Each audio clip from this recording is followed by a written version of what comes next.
అందుకని ఆ యజ్ఞాన్ని నాశనం చేయడానికి తన యజ్ఞంలో దూకేసింది. అంటే అది ఆత్మహత్య కాదు, ఆత్మ అహుతి, ఆత్మ అర్పణ. ఓకే, ఆత్మనే అర్పించింది విశ్వం కోసం. కోరిక తీరలేకపోతే చచ్చిపోయేదాన్ని ఏమంటారు? ఆత్మహత్య అంటారు.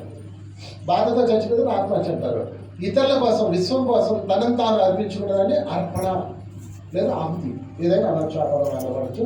అంటే ఆ అగ్నిలో తనను తాను ఆహుతి చేసుకోండి. సతీదేవి చెప్పకూడదు. సతీదేవి అంటే మన ఓంకారేశ్వరుడికి ఇక్కడ నిజపడింది. అక్కడ కథనం ఇప్పుడు ఈ కథని కలిపింది ఎవరనుకున్నారు? పత్రి గారు. అక్కడ దాన్ని ఇక్కడ తీసుకొచ్చాడు. అది ఎలా తెచ్చి ఇప్పుడు 2 లైన్స్లో చెప్పేస్తా. ఓకే, సతీదేవి మరణించింది. శివుడు ఉగ్రుడయ్యాడు. తర్వాత శివుడు వచ్చాడు. ఆయన జుట్టులోంచి ఒక ఆయుధం కింద పడేస్తాడు. శక్తి వచ్చింది. అదంతా వదిలేండి. దక్షుడిని అటాక్ చేశారు. దక్షుడి తర్వాత గొర్రెతల మేఘతలు వేచిపెట్టారు. ఇది మామూలు కదా. సతీదేవి మరణించిన శరీరాన్ని ఆయన భుజం మీద వేసుకున్నాడు.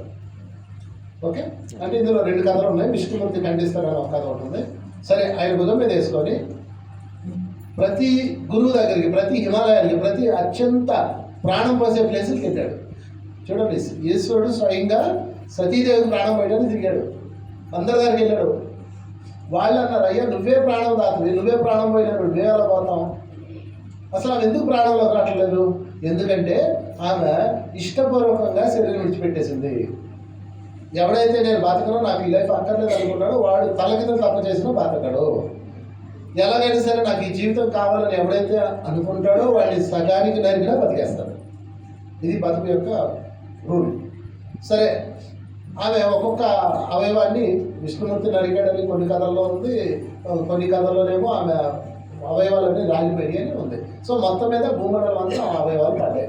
తర్వాత శివుడు ఇంకేం చేశాడు? ఫైనల్గా ఎరుపు తెచ్చుకొని ఆమె విడిచిపెట్టేసి ఆ మహావైరాగ్యం నుంచి ఆ మహాసమాధిలోకి వెళ్ళిపోయాడు. 5000 సంవత్సరాలు వెళ్ళాడు మహాసమాధిలోకి. 5000 సంవత్సరాలు శివుడు సమాధిలోకి వెళ్ళాడు. ఈ సతీదేవి తిరిగి మన గిరిపుత్రికగా పార్వతిగా జన్మించి శివుడిని ఎత్తుకొని వెళ్ళి అన్ని రకాల ప్రయత్నాలు చేసింది. అన్ని రకాల ప్రయత్నాలు చేసి శివుడు కళ్ళు తెరవాల. ఆయన మహాసమాధిలో ఉండిపోయాడు. అప్పుడు ఏం చేసింది?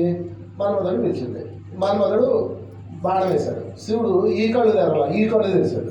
అతను అది పక్కన పెడతాం. అప్పుడు సతీదేవి పార్వతీదేవికి ఒకటి అర్థమైంది. మనం ఎవరితో సమానంగా వెళ్ళాలంటే వాళ్ళ స్థాయిలో మనం వెళ్ళాలి. అంటే శివుడు ధ్యానం చేసి ఈ స్థాయిలో ఉన్నాడు, నేను కూడా అప్పుడు తపస్సు అన్నాం, ఇప్పుడు ధ్యానం అన్నాం. నేను కూడా ఆయనలాగే తపస్సు చేసి ఆయన స్థాయికి వెళ్తేనే ఆయనలో ఐక్యం అవ్వగలనని ఆ రోజు నుంచి శివుడు ఎదురుగా కూర్చొని ఆమె కూడా 5000 సంవత్సరాలు తపస్సు చేస్తుంది. 5000 years. పార్వతి రాకముందు శివుడు ఇంకా లాంగ్ నుంచి చేస్తున్నాడు. అంటే 5000 సంవత్సరాలు ఇద్దరు తపస్సు ఫలితం. అప్పుడు ఆయనలో చక్రం పూర్తయింది. అర్థంటే అందుకే మీకు ఎవరైనా అర్థం కావాలంటే మీరు వాళ్ళ స్థాయికి వెళ్ళాలి. పై స్థాయి కింద స్థాయి అనవసరం. వెళ్తేనే వాళ్ళలో కనెక్ట్ అవుతారు.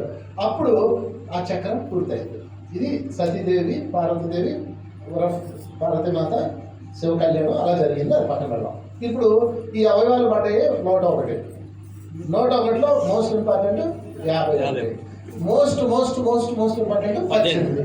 ఈ 18 శక్తి పీఠాలు మీరు వెళ్ళి ఉండొచ్చు. అందులో ఒక శక్తి పీఠం మన శ్రీశైలం చెప్పకూడదు, పక్కనే ఉంటుంది.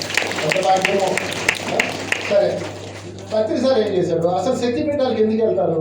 3 కోసం.